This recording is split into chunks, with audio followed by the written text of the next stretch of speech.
Hi there, beautiful people. Welcome back to my channel. Today we're going to be talking about how to improve our communication skills. So I'm sure we've all met somebody or a total stranger that after having a conversation with, you're left feeling so inspired, you feel so engaged, and you feel like you are totally understood. And it is possible to actually make every conversation memorable. And today I want to share just a couple of tips with you on how I have slowly improved my communication skills. And the first one is to be present.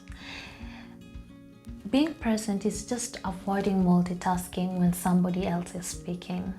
I know we've all been guilty of going for a lunch date with a friend or even a dinner, and you have your phone right at the table, or if not at the table, it's very close to you, somewhere you could easily grab it, and sometimes we are prompted by a text message and we have to reply. It could be an email, it could be a phone call, and that just interrupts the conversation, and that will not help the other person continue to tell the story.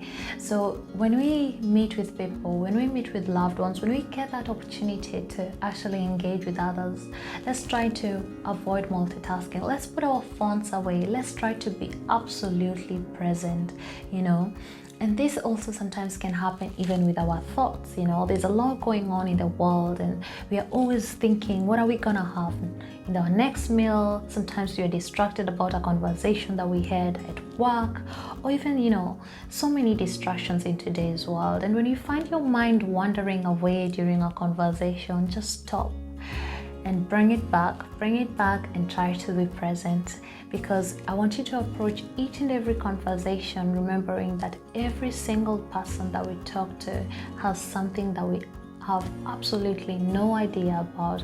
So it's an opportunity to learn, it's an opportunity to engage, it's an opportunity to get inspired and to inspire.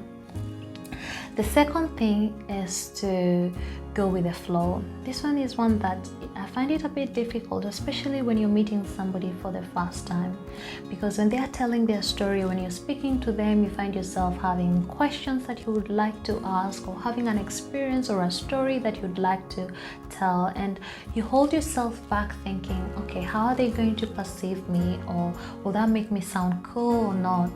And I want you to just let go of all those ideologies of how are they going to perceive you or being judged, and just say it.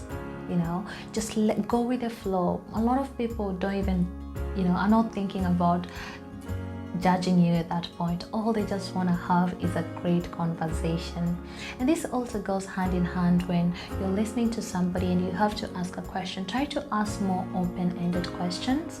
So for example, if somebody is telling me a story, and instead of asking them, were you terrified, which is going to lead to either a yes or a no, I might ask them, how did that make you feel? How did that experience make you feel?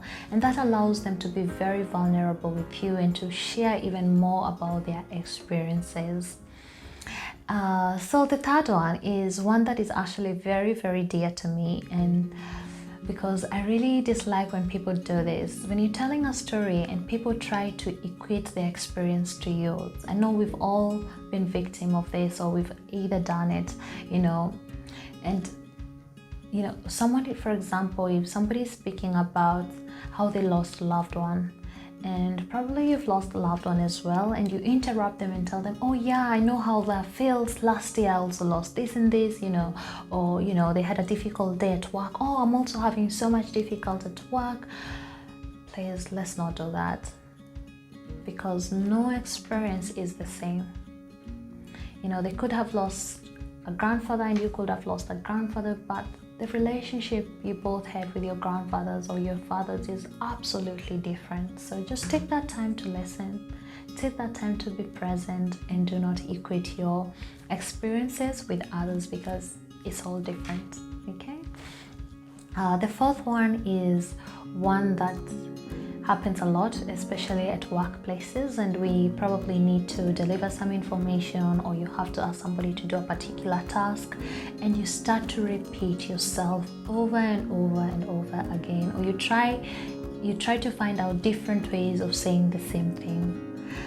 This can feel very, very belittling, because it makes the other person think that you don't believe in their capability to understand you. So instead of repeating ourselves, try to tell your colleagues or even your children, if anything is not clear, please feel free to come and ask, or ask them after the conversation, was that clear?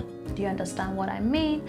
And then if they don't, then you can elaborate further, but please do not repeat yourself, because that can make somebody feel very, very annoyed, or even it can be very, very belittling.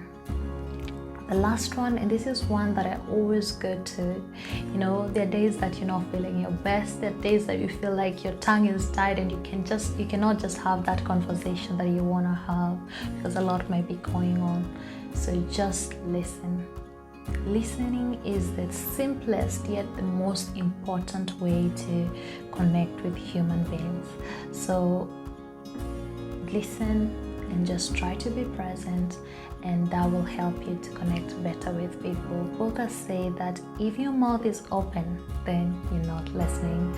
And on that note, thank you so much for watching today.